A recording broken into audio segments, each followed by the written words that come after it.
Hello students welcome back to my YouTube channel. এটা সময় এনেকুৱা আছিল যেটো সময়ত নেকি বহুতে ভাবিছিল এসএস ফাৰ্স্ট ইয়াৰ হল ৰেস্ট ইয়াৰ, অৰ্থাৎ এসএস ফাৰ্স্ট ইয়াৰত কোনো ধৰণৰ পঢ়িব নালাগে, জাস্ট পৰীক্ষা দিলেই হল বা কেতিয়াবা পৰীক্ষাত এবসেন্ট থাকিলেও কোনো ধৰণৰ প্ৰবলেম নাই, সকলোকে পাস কৰাই এসএস সেকেন্ড ইয়াৰত উঠাই দিয়া হয়। কিন্তু এইবাৰৰ পৰা এই নিয়মটো बोर्डर तरफर পৰা চেঞ্জ কৰি দিয়া হৈছে। তোমালোক হয়তো বহুতেই জানা যিসকলে নেকি মোৰ চেনেলক ফলো কৰি ৰাখিছা। মই এটা ভিডিও দিছিলোঁ য'ত এই বিষয়ে মই ডিসকাস কৰিছিলোঁ যে 2025 বৰ্ষত যিসকলে এসএস ফাৰ্স্ট ইয়াৰৰ ফাইনাল এক্সাম দিবা সেইসকলে নিশ্চয় এসএস ফাৰ্স্ট ইয়াৰত 5 মাৰ্কস তেওঁলোকে পাব লাগিব, নহলে এসএস সেকেন্ড ইয়াৰলৈ তেওঁলোকক প্ৰমোশন দিয়া নহয়, অৰ্থাৎ উত্তীৰ্ণ কৰাই দিয়া নহয়। কিন্তু সেই ভিডিওত বহুতেই কৈছিলা যে এসএস ফাৰ্স্ট ইয়াৰ মানে সব পাস, এসএস ফাৰ্স্ট ইয়াৰত কোনো ধৰণৰ ফেল নাই। গতিকে আজিৰ এই ভিডিওটো বনাই মই তোমালোকক জনাই দিব বিচাৰো যিসকলৰ নেকি এনেকুৱা ধৰণৰ মানসিকতা আছে যে এসএস ফাৰ্স্ট ইয়াৰ মানে সকলো ছাত্ৰ-ছাত্ৰীক পাস কৰাই দিয়া হয়, সেইটো এতিয়া তোমালোকৰ পাহৰি যাব লাগিব। এই বছৰৰ পৰাই এই নিয়মবোৰ চেঞ্জ হৈ গ'ল।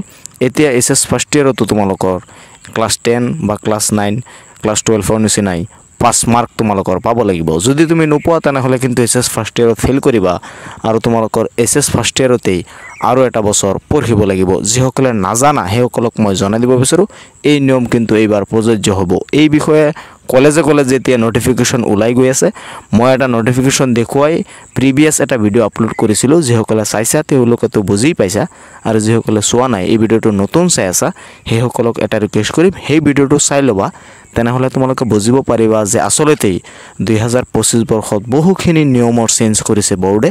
আৰু এই নিয়ম অনুসৰি এজন ষ্টুডেণ্টে এসএস ফাৰ্স্ট ইয়াৰত কমপক্ষে 5 মাৰ্ক, অৰ্থাৎ এটা সাবজেক্টত পাস হবলৈ যিমানখিনি মাৰ্কস লাগে সেইখিনি অন্তত তেওঁলোকৰ পাব লাগিব। মই উদাহৰণ দি বুজাই দি আছো, যদি 100 মাৰ্কসৰ পৰীক্ষা হয় তেনেহলে মিনিমাম তোমালোকৰ 30 পাব লাগিব সেই সাবজেক্টত পাস কৰিবলৈ হলে।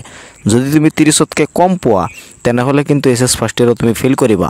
আগত কিন্তু এটো নিয়ম নাছিল, মই বাৰে বাৰে কৈ আছো আগত কিন্তু এসএস ফাৰ্স্ট ইয়াৰ মানে ৰেষ্ট ইয়াৰ আছিল। আমি যেতিয়া পঢ়িছিলো তেতিয়া ইমান পঢ়া নাছিলো, জাস্ট এক্সাম দিছো, 2-3টা এক্সাম যদি এবসেন্ট হৈছিল কোনো ধৰণৰ প্ৰবলেম নাছিল, কলেজৰ পৰা পাস কৰাই দিয়া হৈছিল।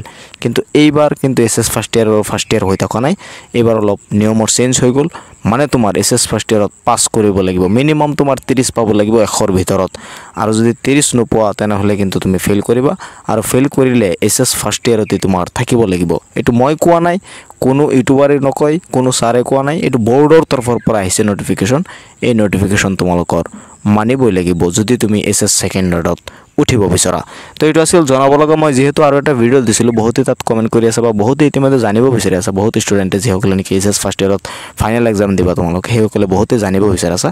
সেইকাৰণে ভিডিওৰ জৰিয়তে মই জনাই দিছোঁ, তোমালোকে সকলোৱে এই কথাখিনি জানি ৰাখিবা আৰু ভিডিওটো বেছি শ্বেয়াৰ কৰি দিবা যাতে সকলোৱে চাব পাৰে, এই কথাখিনি যাতে জানিব পাৰে, যাতে সকলোৰে উপকাৰ হয়। আৰু তোমালোকৰ যি ফাইনেল পৰীক্ষা আছে পৰীক্ষাত অলপ পঢ়ি যাতে তোমালোকে অন্তত 5 মাৰ্ক স্কোৰ কৰিব পাৰা সেইটো আশা কৰিছোঁ।